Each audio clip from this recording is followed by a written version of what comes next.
Buenos días. Buenos días a todos. Vamos a iniciar el acto de clausura de este Congreso Internacional hacia una renovación cristiana de Europa.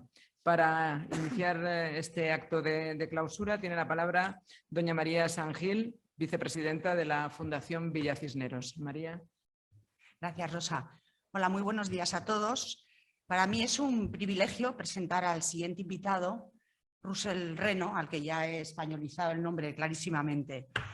Él es natural de Baltimore, en el estado de Maryland, Estados Unidos, doctor en el área de ética religiosa por la Universidad de Yale y es el actual director de la prestigiosa revista First Things y anteriormente ha sido profesor de teología y ética en la Universidad de Creighton, Nebraska. Algunas de sus publicaciones más importantes son Heroísmo y la vida cristiana, En las ruinas de la Iglesia, Resucitando la idea de una sociedad cristiana y El retorno de los dioses fuertes, nacionalismo, populismo o el futuro de Occidente. Nuestro invitado es un gran aficionado al alpinismo de la montaña, sus amigos le llaman Rusty y le podemos definir como un conservador teológico y político. Él fue bautizado en la Iglesia Episcopal cuando era niño y participó después de una manera activa en la misma. Sirvió como guardián principal de la Iglesia de la Resurrección de Omaha, en Nebraska, como diputado de la Convención General de la Iglesia Episcopal y como miembro del Comité de Teología de la Cámara de Obispos de dicha Iglesia. Sin embargo, el 18 de septiembre del año 2004, Reno fue recibido en la Iglesia Católica. Él explica su conversión de la siguiente manera. Él dice: como episcopal necesitaba una teoría para quedarme quieto y me di cuenta de que una teoría es un hilo delgado que se rompe fácilmente. La Iglesia Católica no necesita teorías. First Things es la revista religiosa que dirige nuestro invitado y es una de las más influyentes en el mundo de habla inglesa en el ámbito del ecumenismo cristiano y el conservadurismo social y político. Fue fundada en el año 1990 por el clérigo, intelectual, escritor y activista Richard John Neuhaus. La revista es interconfesional e interreligiosa y representa una amplia tradición intelectual de crítica cristiana y judía de la sociedad contemporánea.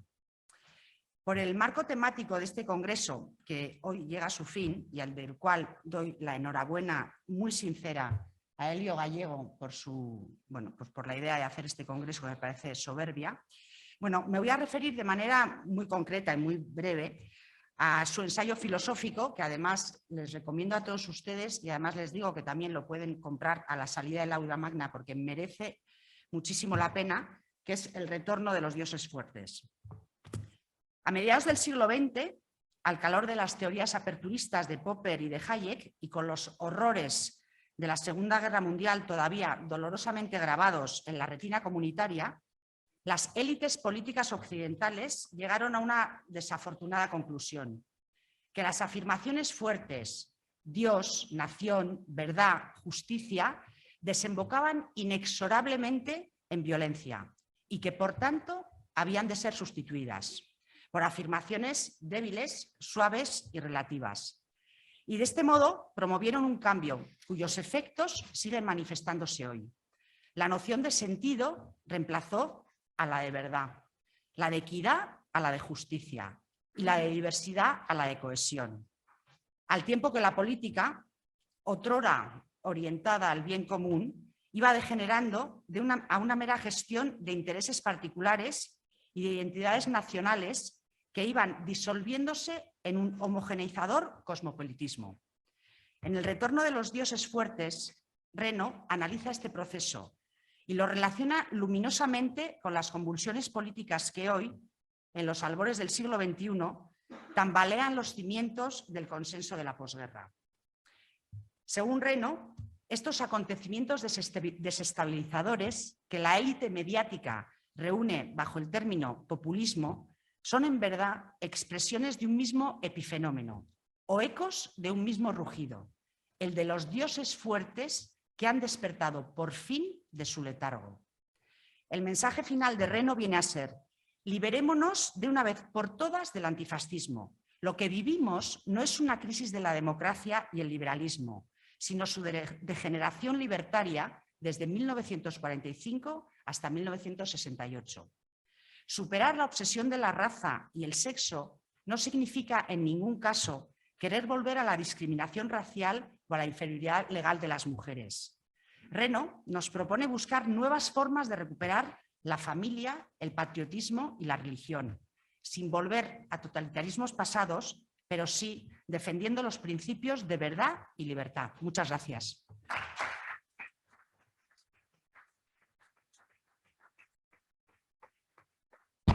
Thank you for that very gracious introduction. Gracias. Ha sido una presentación muy amable, un resumen de la vuelta de los dioses fuertes. ¿Qué puedo decir como profesor que se está recuperando? Yo tiendo a hacer las cosas más complicadas, no más claras. Lo que quiero hacer es hablar sobre la libertad. Y quiero hablar del liberalismo también. Y presentar algunas de las ideas que están en este libro. Esa va a ser mi charla hoy.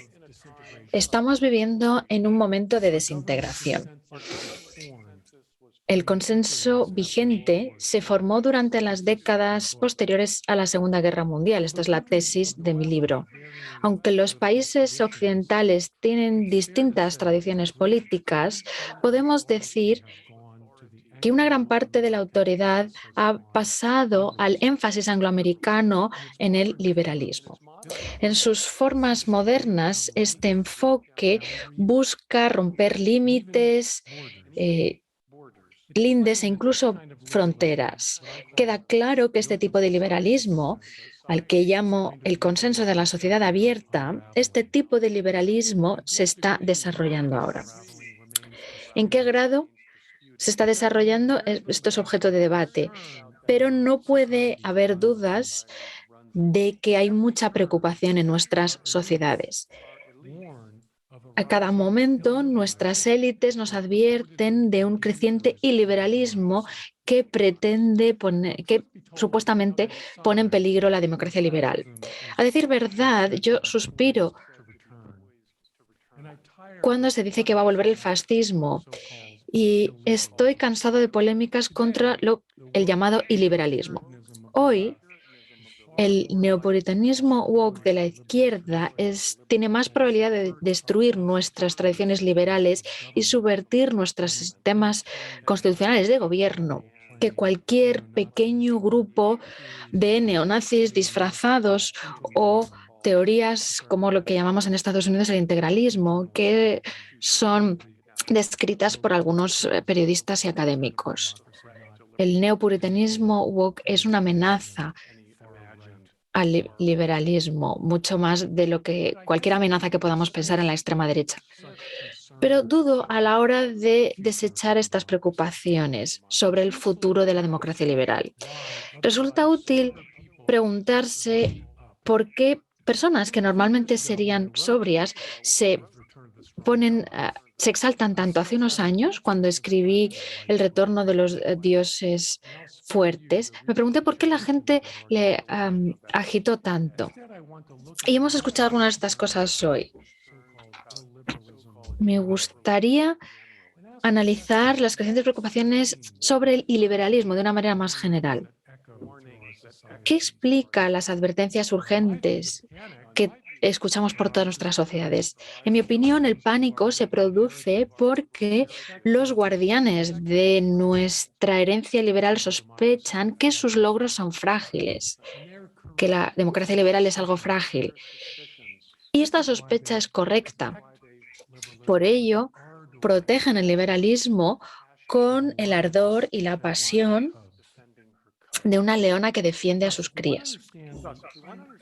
Entonces, si queremos entender el calificativo de que Viktor Orbán es un autoritario o que el gobierno polaco actual supone una amenaza para los llamados valores europeos, primero debemos entender la fragilidad del liberalismo.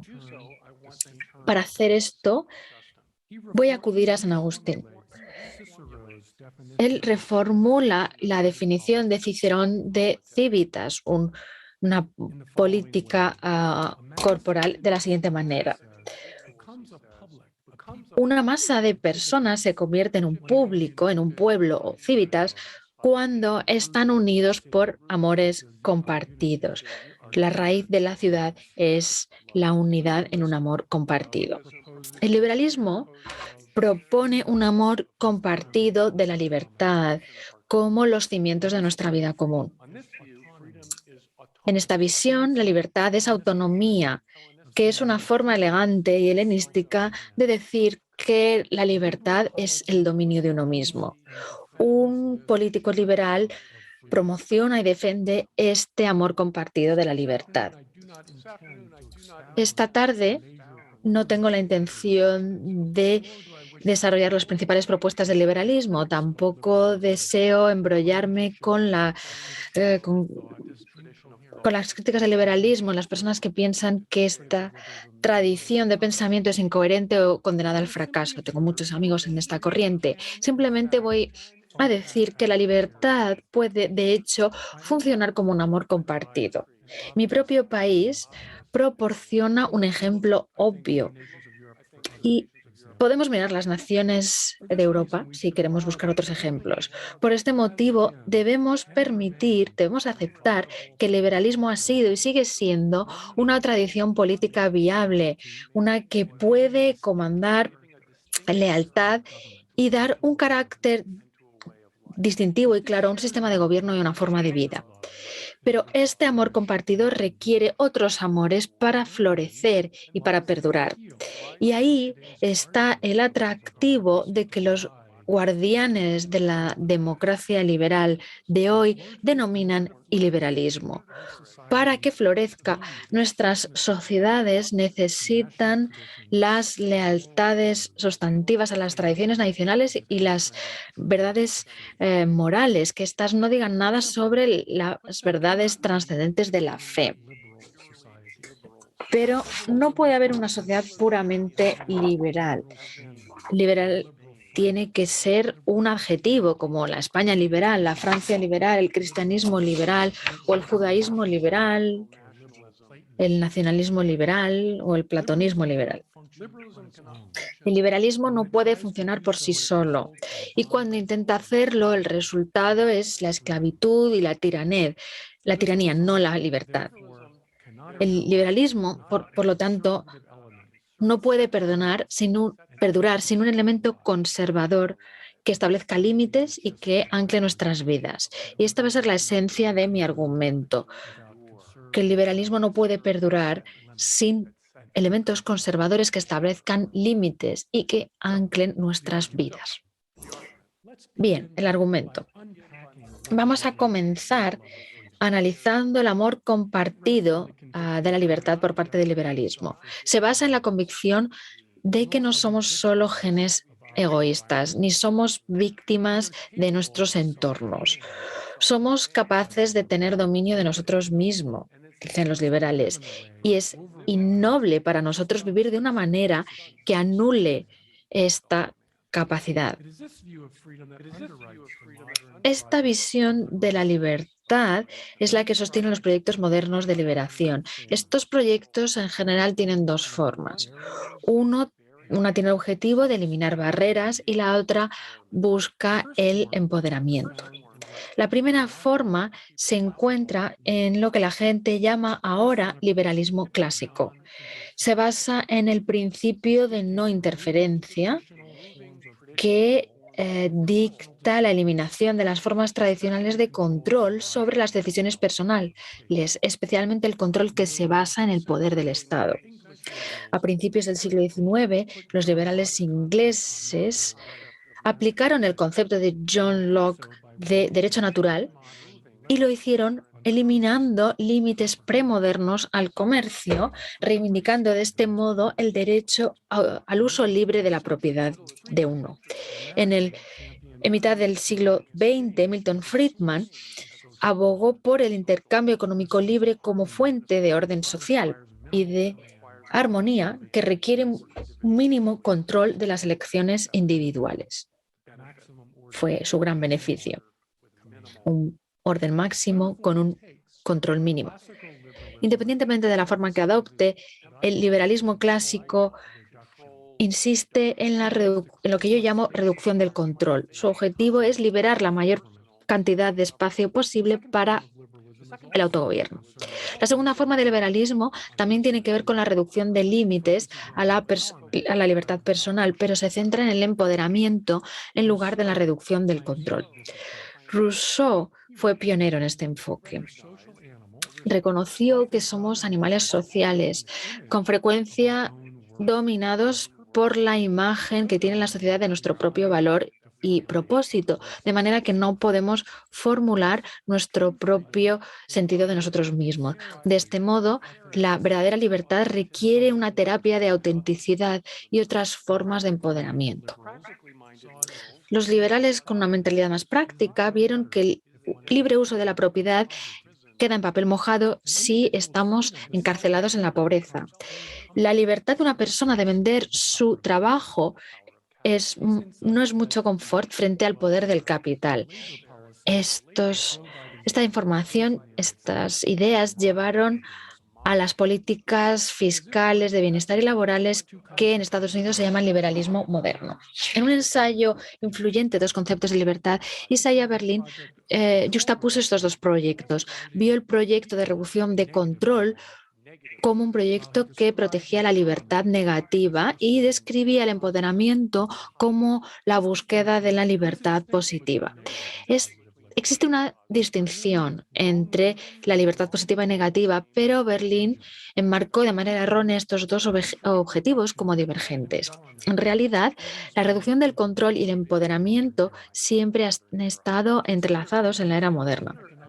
Pensemos, como ejemplo, en la libertad económica. La eliminación de limitaciones premodernas al empleo, la inversión y el comercio creó la causa para la libertad negativa, por supuesto. Pero estas medidas de principios del siglo XIX trabajaban en tándem con el desarrollo de una gran variedad de leyes que empoderaban a los emprendedores. La más importante era la sociedad de responsabilidad limitada. En otras palabras, la historia del capitalismo liberal no es una historia de eliminar obstáculos, simplemente incluye políticas de empoderamiento. Podemos ver este mismo movimiento doble de libertad positiva y negativa en proyectos modernos de liberación. La discriminación racial en el sur de Estados Unidos era un sistema muy grande y detallado de control social ejercido por el Estado. En otras partes de mi país, normas más ad hoc para la segregación racial se impusieron. La eliminación de dichas limitaciones será imperativa. Por ejemplo, la Ley de Derechos de Voto de 1965 prohibió leyes electorales diseñadas para impedir a los negros americanos que votaran. Pero la causa de la libertad negativa estaba inmediatamente vinculada en Estados Unidos con el empoderamiento y la libertad positiva. Esta misma ley de derechos de voto proporcionaba una base jurídica para que los jueces requirieran a los estados que establecieran distritos de voto para garantizar la elección de representantes negros. Y, por supuesto, políticas como la acción afirmativa y otros aspectos de nuestro programa de derechos civiles están enteramente dedicados al empoderamiento.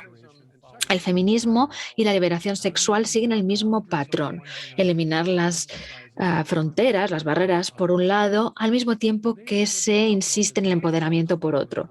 La perspectiva liberal de hoy no está satisfecha con leyes contra la discriminación laboral.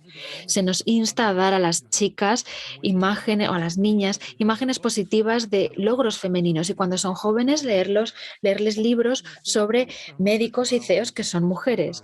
Pasa lo mismo con la homosexualidad y la transexualidad. En ambos casos, medidas poderosas y draconias se instan para suprimir los instintos naturales y fomentar nuevas actitudes para que todo el mundo pueda ser libre para ser uno mismo. Los liberales clásicos y los libertarios, con frecuencia se piensa que son lo mismo en Estados Unidos, insisten en que podemos tener una sociedad libre si la inferencia que viene con grandes proyectos proyectos a gran escala de empoderamiento. Pero John Stuart Mill, en su libro On Liberty, muestra el vínculo inevitable entre la libertad positiva y negativa. Mill indica que una verdadera libertad requiere conseguir libertad psicológica del poder controlador de las normas sociales y morales dominantes. Sin una libertad interior de la voz de la censura social que viene con estas, no podemos gobernarnos a nosotros mismos realmente. Mill matiza en este punto y sugiere que aquellos que poseen talento y refinamiento pueden realizar lo que él llama experimentos en vivo. Pero ¿por qué la libertad debería estar limitada a las personas con talento y refinamiento? Si queremos tener una sociedad verdaderamente liberal, una unida en el amor compartido de la libertad, tenemos que dedicarnos a la gran tarea de utilizar el poder político y cultural que poseemos para criticar, menoscabar y poner a un lado las normas sociales y morales que prevalecen. Y en este esfuerzo tenemos que añadir una terapia igualmente urgente de afirmación, de manera que aquellos que estén de acuerdo con estas antiguas normas estén empoderados para labrar sus propias identidades. La política progresiva de la transexualidad ejemplifica este doble movimiento.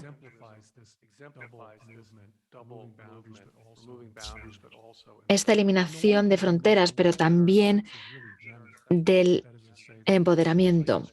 Por un lado, debemos creer que nuestro sexo es realmente género, está construido socialmente, se nos dice, en lugar de dado por la naturaleza. Esto fomenta la libertad negativa, minando las normas tradicionales que dan forma a cómo pensamos a nosotros mismos como hombres y mujeres. Pero esto no es suficiente. Debemos también afirmar a niñas que se llaman niños y a niños que se llaman niñas, tomando con la mayor seriedad sus autoidentificaciones como masculino o femenino. Aceptar esta tarea de autoafirmación e imponerla a los recalcitrantes es necesario para obtener una libertad positiva. Ayuda a aquellos que están en transición, como dicen, animando y defendiendo sus elecciones. Obviamente, en vista de la dificultad de mantenerse uno mismo en un sexo en el que no está, el empoderamiento se vuelve tan urgente que todo el mundo debe desempeñar su papel utilizando los pronombres correctos y adoptar una llamada actitud inclusiva y afirmativa. Todo el mundo tiene que desempeñar su papel. En términos estrictos, la tiranía significa estar sujeto a un control arbitrario. En esta definición, el hecho de que se pueda despedir a alguien de su puesto de trabajo por equivocarse en el género de una persona o ser llevado ante los tribunales en Inglaterra por discurso del odio no indica que estamos viviendo en un régimen tiránico, porque el control que se ejerce sobre mí no es arbitrario. Es más preciso decir que este régimen es totalitario, porque las amenazas, castigos y la coacción están de acuerdo completamente con la lógica de una sociedad dedicada a la libertad por encima de todo. Permítame ilustrar esto con una analogía. El argumento aquí es que la corrección política totalitaria aparece cuando dedicamos nuestra sociedad a la libertad por encima de todo. Voy a hablar utilizando una analogía. El consentimiento de los gobernados a las leyes del gobierno es un principio liberal central. Obtenemos esta aceptación a través de las elecciones, y en las elecciones ninguna persona, lo que dice no vale más que lo que dice otra persona. Una persona, un voto.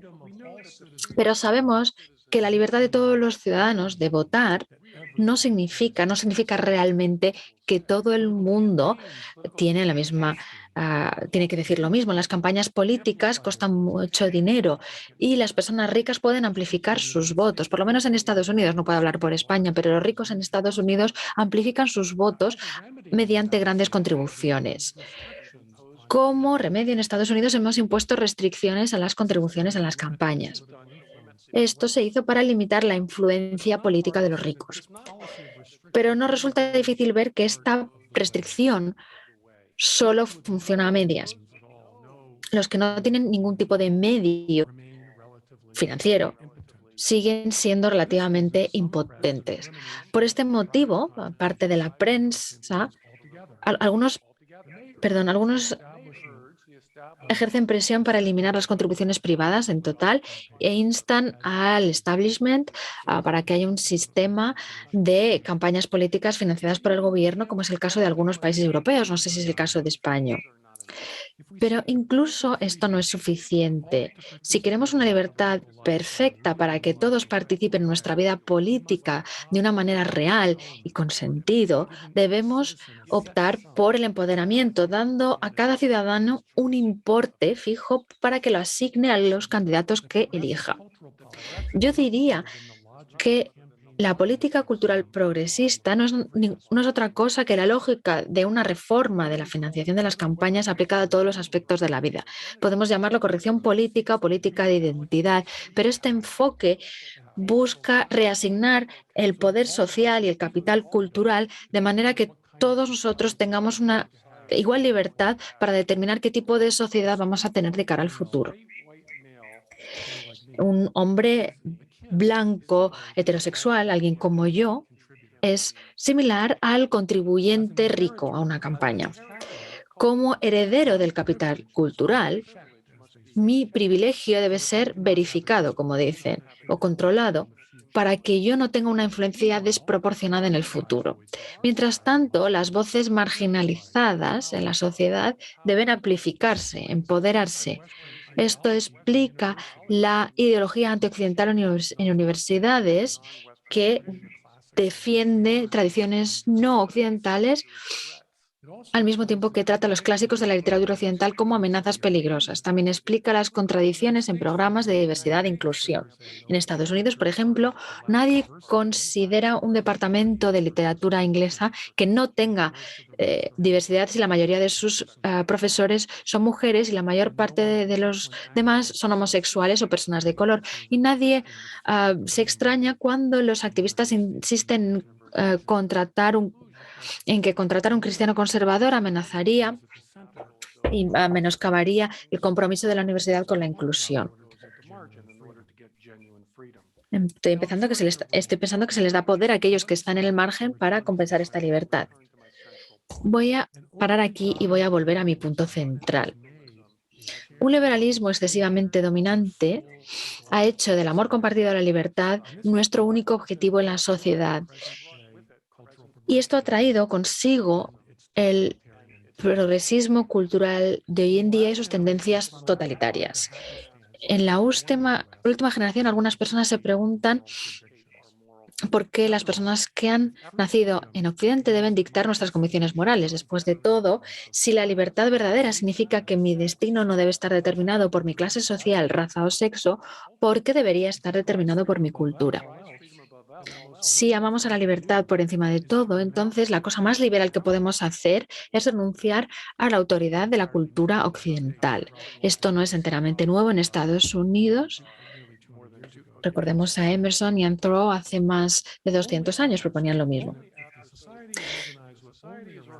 Si la sociedad está organizada de manera exclusivamente en torno a nuestro amor compartido de la libertad, solo después de que todas las autoridades heredadas sean depuestas, podemos verdaderamente realizar el ideal de John Stuart Mill sobre el experimento en la vida. De esta manera, el relativista moral no es un nihilista, está fomentando la libertad de definir la verdad moral para uno mismo.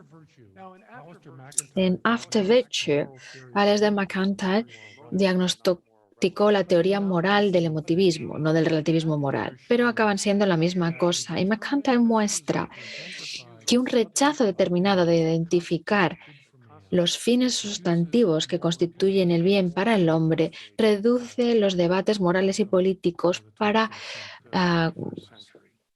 oponerse al exceso de poder. Como dice, sin Aristóteles acabaríamos con Nietzsche, quien veía la libertad como la prerrogativa de los poderosos. Pero quiero dejar el análisis de MacIntyre, que es muy atractivo, quiero reducirlo al absurdo. Y quiero simplemente observar una manera más práctica de cómo nuestro amor compartido de la libertad en Occidente no ha podido crear una sociedad libre, una cultura libre. Y voy a dar algunas observaciones sobre el clima actual en el que estamos viviendo para mostrar que para todas las proclamaciones de libertad de las últimas 3 generaciones, estamos viviendo en nuestras sociedades con muy poca libertad. Primer tema, la esclavitud a los dioses de la salud, la riqueza y el placer. En Estados Unidos ha habido una epidemia de adicción a los opioides y ha habido muchos fallecimientos. 1 millón de personas han muerto en los últimos 15 años de sobredosis en Estados Unidos. Los responsables de salud pública nos advierten de que hay una epidemia más extendida de obesidad y que probablemente va a causar más muertes. Los signos vitales culturales también son malos en Estados Unidos. Cuestiones culturales como el número de matrimonios que están disminuyendo, los niños nacidos fuera del matrimonio que están creciendo. Muchas personas, especialmente en las partes inferiores de la sociedad, viven en esclavitud, les falta autodisciplina, no pueden hacer lo que quieren hacer y como resultado no pueden lograr sus objetivos más modestos. Hay muchos americanos que quieren casarse y estadísticamente ni siquiera la mitad de ellos se van a casar. No pueden llegar a sus objetivos más básicos. Y esta esclavitud no se limita a las clases más bajas. Los que están en la parte más alta de la sociedad estadounidense tienen miedos muy poderosos. Los jóvenes con más talento que veo tienen mucho miedo de dar un paso erróneo a medida que intentan tener los credenciales adecuados, los honores adecuados, las prácticas adecuadas. Les preocupa de manera extraordinaria tener una mala nota o, Dios nos libre, decir algo incorrecto en redes sociales que les haga ser cancelados. La generación X, pasa horas en el gimnasio. Los baby boomers de mi edad están perdiendo la lucha para no envejecer. Si mi abuelo estuviera vivo para ver lo que está pasando, estaría en shock, no por el hedonismo, sino por la disciplina de hierro, los latigazos autoadministrados. Las encuestas sugieren que entre los más jóvenes la preocupación en el sector del entretenimiento está decayendo. Lejos de una libertad, una cultura de la libertad, cualquier cosa que sea remotamente despreocupada y que tenga aspecto de aventura parece imposible para los triunfadores de la sociedad. Otro tema, fragilidad y miedo. Los jóvenes en Estados Unidos, en universidades caras, insisten en que son vulnerables y que se les hace daño fácilmente. Y las instituciones responden prometiendo proporcionar espacios seguros. Cuando Trump fue elegido en 2016, la gente lloró. Desde entonces, la fiebre ha empeorado. Las personas de la izquierda y de la derecha anuncian periódicamente que viene el apocalipsis.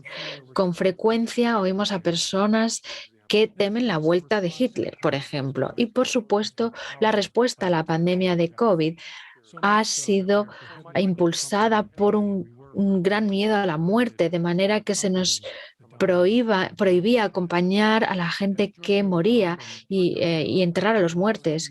Como dijo Giorgio Agamben, en los últimos 2 años, Occidente ha abrazado voluntariamente el barbarismo de la vida desnuda.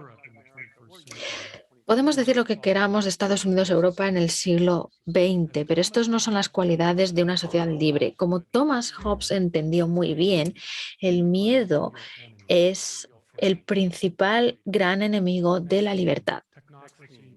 Siguiente tema: tecnocracia, materialismo y determinismo. Vivimos en paradojas increíbles.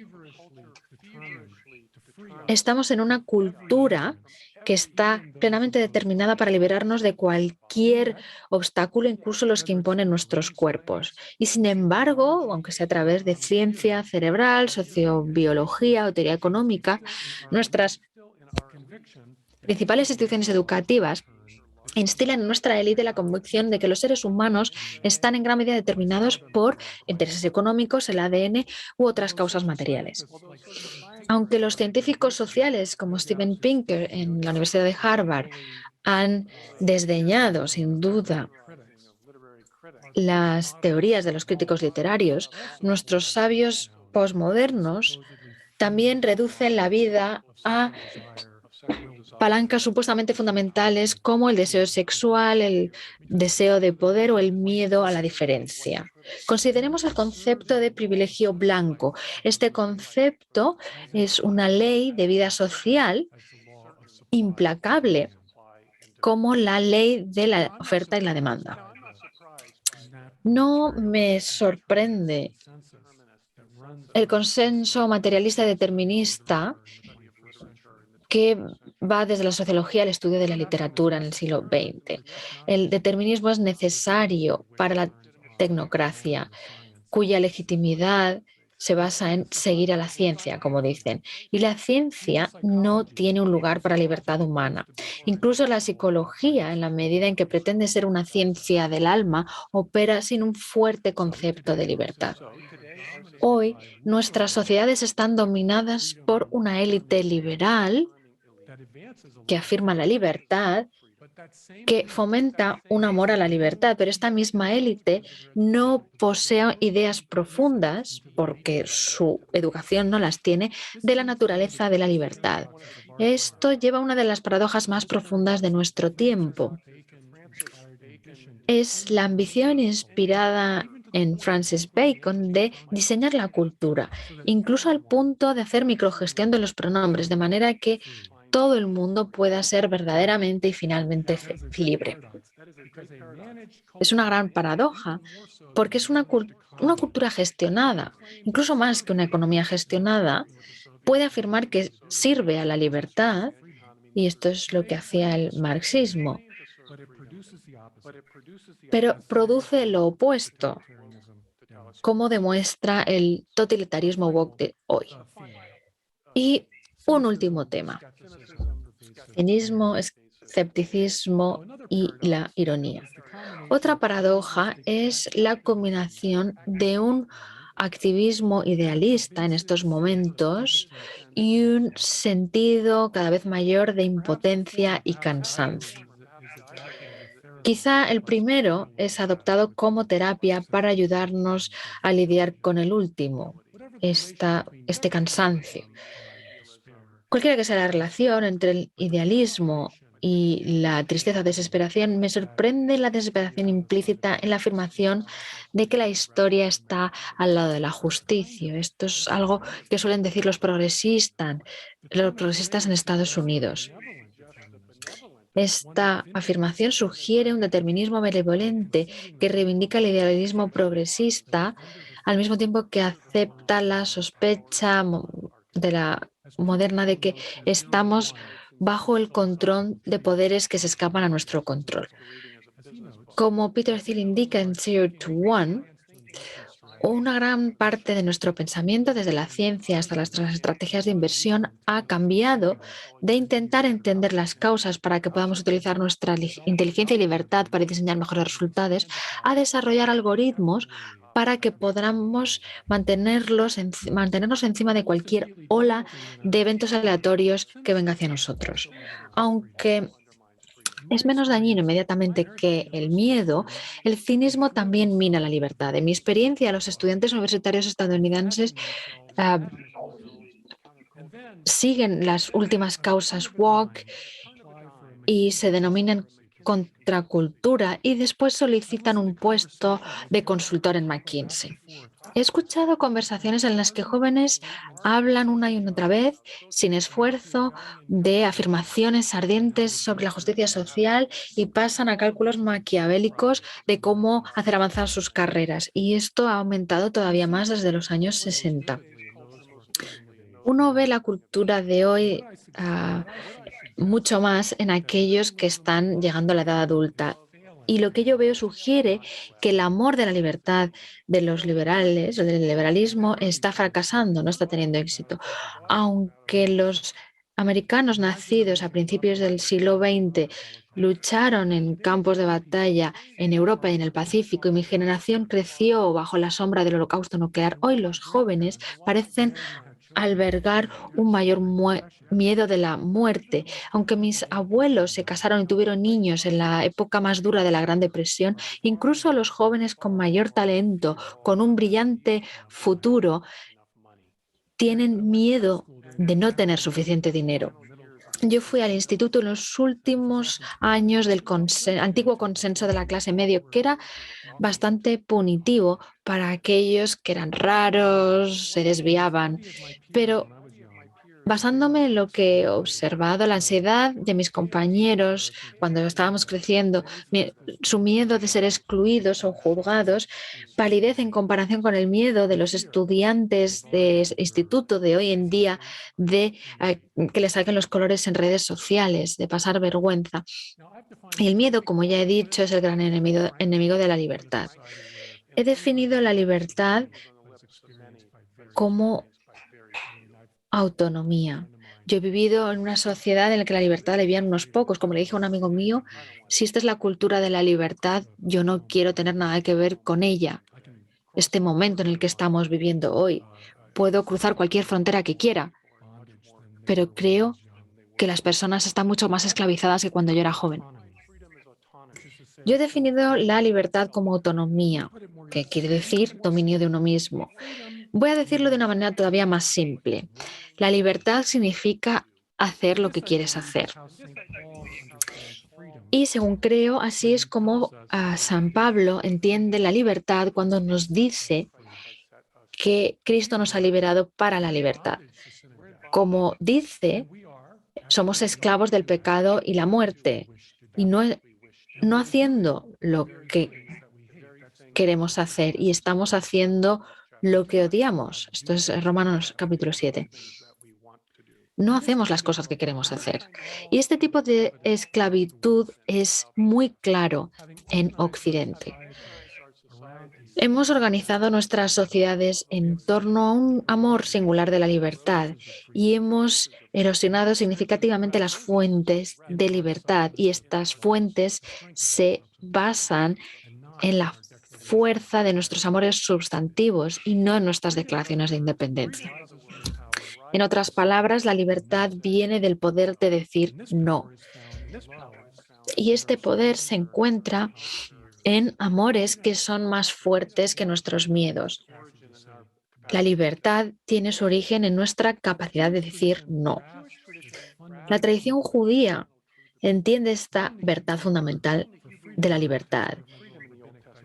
Entre las palabras hebreas sobre la libertad del Antiguo Testamento, aquí estoy haciendo un poco de digresión, hay dos palabras que son prominentes. Una es Hofesh. Se utiliza en Éxodo 21:2.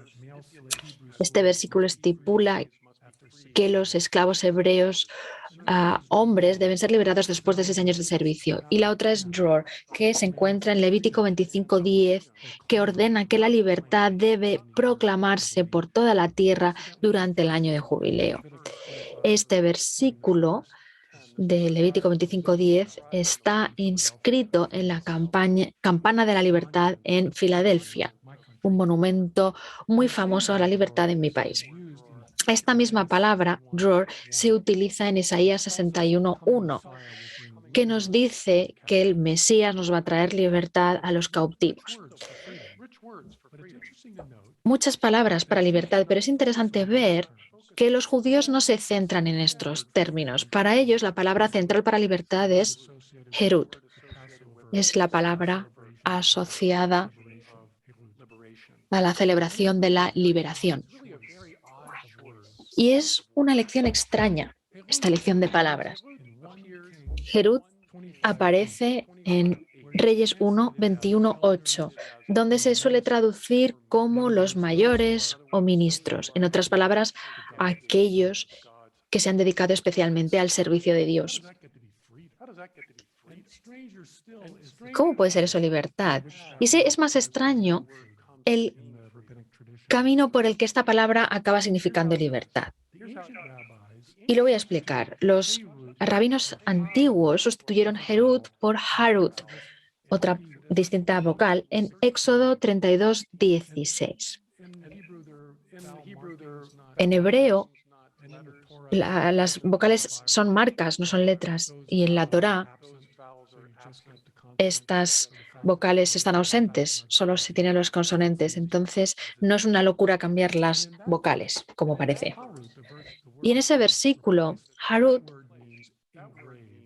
significa grabar. Dios ha grabado los 10 mandamientos en las tablas de la ley que Moisés baja del monte Sinaí. A través de los giros del razonamiento rabínico, grabar realmente significa dedicar, que realmente significa libertad. A diferencia del cristianismo, el judaísmo con frecuencia articula doctrinas centrales a través de interpretaciones sorprendentes y a veces que van en contra de la intuición. Y aquí vemos a los antiguos rabinos que encuentran libertad en esta definición. Para ser libre, en otras palabras, debemos grabar los mandamientos de Dios en nuestros corazones. Por supuesto, los rabinos no estaban inventándose este concepto. Se expresa en la promesa profética de Jeremías 31-33. Y esto es lo que dice Dios: pondré mi ley entre ellos y la grabaré en sus corazones.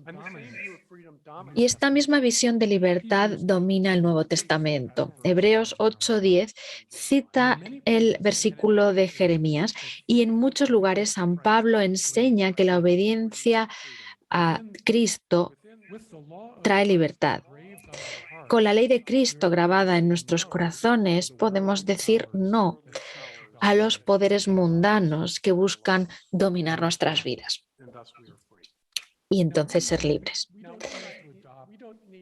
No necesitamos adoptar la fe cristiana o la fe judía para ver la verdad en la definición de libertad como Herut. Por cierto, creo que fue François Bellamy, sus comentarios sobre que no tenemos que ser una mayoría para dar forma a la vida pública. Y voy a decir aquí que esta cuestión de recuperar la libertad es un ejemplo clásico de cómo la libertad cristiana puede ser una inspiración para aquellos que viven en esclavitud en nuestras sociedades. Y podemos inspirarlos para darnos poder político y cultural para dar forma a Occidente. No hace falta ser judío o cristiano para reconocer la verdad en esta definición de tener la libertad como algo grabado en tu corazón. Después de todo, he descrito la libertad como autonomía o dominio de uno mismo. Muy sencillamente, libertad significa hacer lo que queremos hacer en lugar de lo que otros nos dicen que hagamos. Voy a utilizar la fórmula de San Agustín: mi amor es mi peso. Si amo algo, me veo atraído hacia ese algo y quiero actuar conforme a mi amor en lugar de como otros me digan que tengo que actuar. El más poderoso de nuestros amores, cuanto más poderosos son nuestros amores, mayor será la libertad que disfrutemos. Y esto creo que era lo que querían decir los rabinos y San Pablo. Para traducir esto, cuanto mayor sea el amor de Cristo que tenemos grabado en nuestro corazón, más libres seamos. Y la traducción política sería que cuanto mayor sea nuestro amor, mayor será nuestra libertad. El poder del amor al sí nos permite decir no a cualquier cosa que vaya en contra de lo que realmente deseamos.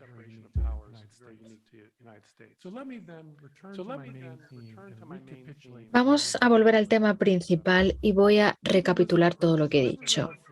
El liberalismo nos insta a amar a la libertad y busca erigir una ciudad fundada sobre este amor compartido, pero cuanto más éxito tenga el liberalismo, menos libertad vamos a tener. A medida que organizamos nuestra sociedad en torno a un amor singular de la libertad, erosionamos las fuentes más profundas de libertad que descansan en la fuerza de nuestros otros amores. Entonces tendremos una sociedad de esclavitud. La paradoja es que tenemos que amar otras cosas aparte de la libertad para ser libres.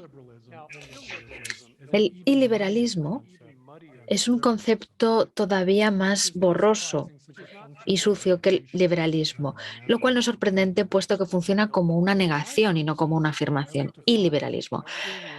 A los efectos de mi charla voy a definir el iliberalismo como una visión de la sociedad ordenada hacia amores compartidos de distintos bienes sustantivos en lugar del amor singular de la libertad. Los fines que buscan amores distintos al amor a la libertad son numerosos y distintos. Puede ser un amor a la unión matrimonial y a las lealtades familiares, las realidades locales y regionales. Puede ser un amor a nuestra lengua materna y los grandes libros de nuestra tradición, un sentimiento patriótico de nuestra patria. Para aquellos que tengan talento para la especulación y la filosofía, pueden sentir la atracción de la trascendencia y el amor a la verdad. Y por supuesto la fe religiosa es el amor más elevado y más poderoso. En cada caso, desarrollamos lealtades que nos empoderan para decir no a lo que sea que menoscabe o contradiga nuestros amores. En el poder del no, alcanzamos la libertad de hacer lo que queremos en lugar de lo que otros nos ordenan hacer.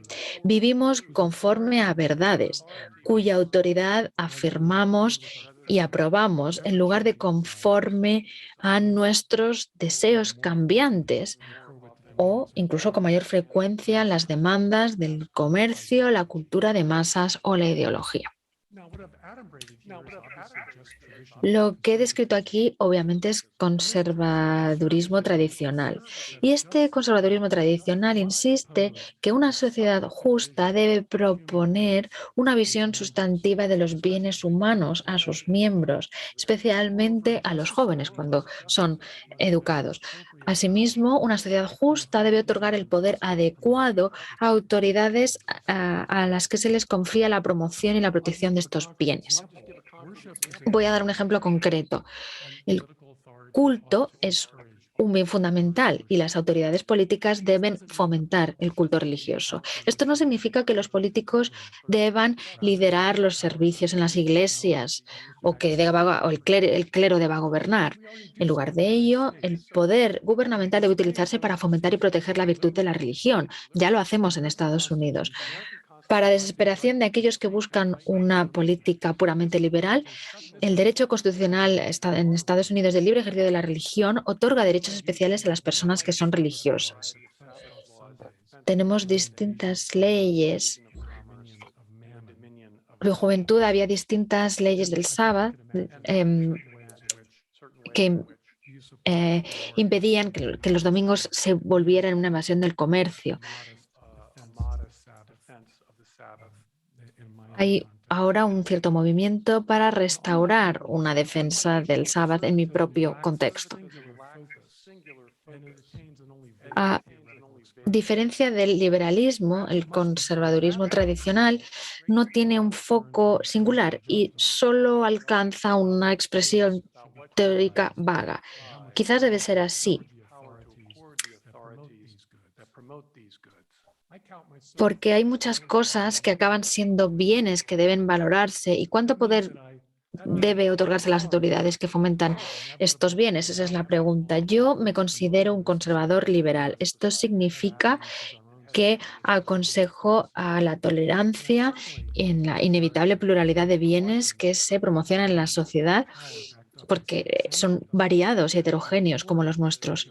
Y realmente me gustaría instar a ser cautos en el grado de poder con el que se apoyan al Estado y lo que se asigne a las autoridades culturales, morales y religiosas que custodien estos bienes. Pero permítame concluir diciendo que estoy seguro de que una sociedad auténticamente liberal, una que pueda mantener una cultura de libertad, requiere dichos bienes y requiere que las autoridades otorguen una protección adecuada. También las autoridades religiosas para proteger nuestro amor a estos bienes.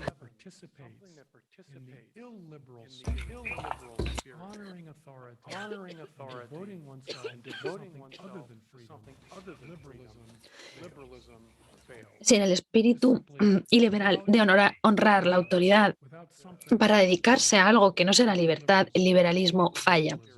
En mi estimación, nuestra herencia cristiana ha formado Occidente de maneras que fomentan que amemos la libertad. Esto es verdad en mi país. Pero en mi estimación, nuestra herencia cristiana ha dado forma a Occidente, como decía, de manera que se puede fomentar de manera adecuada el amor a la libertad. Como decía, esto pasa en mi país. Pero para reivindicar el amor debemos compartir otros amores. Y debemos ordenar a nuestra sociedad que honre, promocione y proteja dichos amores. Si vamos a probar el dulce sabor de la libertad, necesitamos la sal de lo que los liberales de hoy desprecian tontamente como iliberalismo.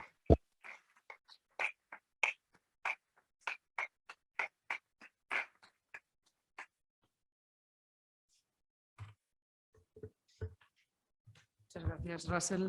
Tiene ahora la palabra don Elio Gallego, director de CEFAS. Muchas gracias, rectora. Muy brevemente, ustedes recordarán que hubo una polémica hace muchos meses en nuestro país acerca de dónde estaban los intelectuales católicos. Polémica en la que participó, por cierto, nuestro congresista estrella Miguel Ángel Quintana Paz. Podríamos responder a esa pregunta y ese debate diciendo, bueno, están aquí, han estado aquí. Simplemente y muy brevemente decirles que el Centro de Estudios de Formación y Análisis Social, CEFAS, está comprometido justamente en favorecer, promocionar y difundir esta presencia del pensamiento católico y esta presencia de los intelectuales católicos como un servicio al bien común. Y en esto hemos empezado, en esto estamos. Y lógicamente esto no podría ser, y como no podría haber sido este congreso, sin la ayuda de muchos y la participación de muchos, que quiero personalizar muy brevemente, por supuesto, en la Universidad CEU San Pablo y en la persona de su rectora, que nos ha proporcionado el espacio, los medios y una ayuda absolutamente imprescindible para poder estar hoy aquí y acabar y finalizar con el éxito y la brillantez con que hemos tenido con la persona de Rusty Rino. En este sentido también agradecer muy especialmente, ya que le nombro, a todos los que han venido de fuera, especialmente de lejos, allende del cruzo de los mares o de otros lugares de Europa, como Austria, Viena, nuestro amigo Albino Mario Fantini. Y permitidme también personalizar siendo como son muchos los que han hecho posible el acto, desde la traducción a los que protocolo, Covadonga, que nos han acompañado, tantas personas, pero simplemente permítanme subrayar la labor inconmensurable y por lo tanto todo mi agradecimiento, nuestro agradecimiento, pues a Fernando Nistal, a Paloma Corbí, que realmente han llevado de un modo muy especial el peso de este congreso internacional y con el éxito que todos hemos podido comprobar. Simplemente nada, acabo con estas palabras de agradecimiento y de agradecimiento a todos los congresistas, que por cierto también de los que han estado ahí a pie de butaca han venido algunos incluso de costa de Bruselas.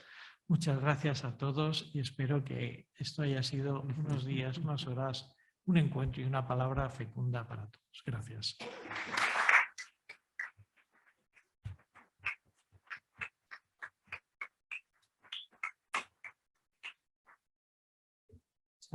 Muchas gracias, Elio. Russell, María, querido Elio, congresistas, estudiantes, profesores, queridos amigos, me toca clausurar este interesante congreso como rectora de la universidad y mis palabras van a reducirse a una felicitación y a un agradecimiento, ¿no? En general, primero a todos los miembros de CEFAS, del Centro de Estudios, Formación y Análisis Social, en especial a su director, querido Elio, muchísimas gracias por organizar este magnífico congreso internacional hacia una renovación cristiana de Europa.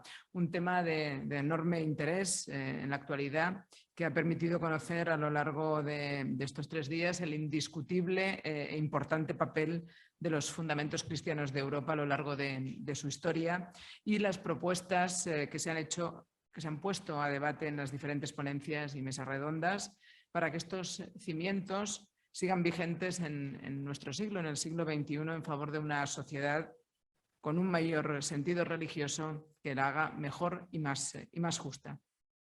Quiero felicitar y agradecer muy sinceramente la participación de todos los ponentes por sus magníficas intervenciones y por arrojar luz e inspiración a este contexto político, social y cultural de Occidente. Pocas veces se da la circunstancia de reunir a personalidades académicas, intelectuales, culturales y políticas, tanto nacionales como internacionales, de tanta envergadura en un mismo contexto, en un mismo congreso. Y por tanto es un honor para mí, en nombre de la universidad, haber acogido en esta casa, que es la casa de todos ustedes, un encuentro de tanta categoría. También muchas gracias a las diferentes instituciones que han colaborado en la organización de este congreso, a la Fundación Villa Cisneros, a la plataforma NEOS y a la Federación Internacional One of Us. Me hace además especial ilusión resaltar el papel que han tenido los diferentes institutos CEU, puesto que todos ellos han puesto, me consta, su granito de arena para participar y para cooperar de forma conjunta en este evento. Gracias por ello a los diferentes institutos CEU y a sus directores, al Instituto de Humanidades Ángel Ayala, al Real Instituto de Estudios Europeos, al Instituto de Estudios de la Familia y al Instituto de Estudios Históricos y al Instituto de Estudios de la Democracia. Y como hacía Elio hace un momento, un agradecimiento muy especial a las personas de protocolo, de prensa que han estado acompañándonos y, por supuesto, a Fernando Nistal y a Paloma Corbí, sin cuyo esfuerzo, sin cuyo trabajo y con el cuidado y el cariño que hacen siempre todo, no hubiera sido posible este congreso. Aseguraba Benedicto XVI hace unos años, refiriéndose a la evidencia histórica que supone admitir las raíces cristianas de nuestro continente, que afirmar que Europa no tiene raíces cristianas equivale a pretender que un hombre pueda vivir sin oxígeno y sin alimento. No podemos olvidar en la construcción de la nueva Europa sus verdaderos orígenes y su espíritu primitivo de unión de naciones bajo el común denominador cristiano. Y por esta razón tienen tanto sentido y surgen y se organizan este tipo de encuentros, este tipo de simposios sobre el germen de la civilización occidental europea. Yo creo que en congresos como este nos ayudan a volver a recordar y a reflexionar sobre los cimientos de nuestra sociedad moderna y de la Europa en la que vivimos y que tuvieron su origen en los principios y fundamentos del cristianismo, en los cuales se consolidaron ideas fuertes y duraderas para Europa y Occidente en general. Por eso resulta una labor fundamental y una labor prioritaria establecer una base común de valores cristianos en nuestro entorno. El futuro de Europa, queramos o no, se encuentra en la fe. Los peligros de la cultura relativista del vacío, de la libertad sin límites o del escepticismo intelectual no deben desviarnos de lo que ha sido, es y será la esencia europea. Los valores cristianos como modelo a seguir para construir una sociedad más libre e igualitaria. Espero que hayan sacado todo el partido posible a este intenso congreso, a estos intensos días, y que hayan reflexionado sobre el papel que debemos jugar los católicos en el momento actual tan adverso que vivimos. Pido a Dios que nos ilumine para seguir el mejor camino en la búsqueda de la verdad. Nada más por mi parte, doy por clausurado este primer Congreso Internacional organizado por CEFAS, titulado Hacia una renovación cristiana de Europa. Muchas gracias a todos.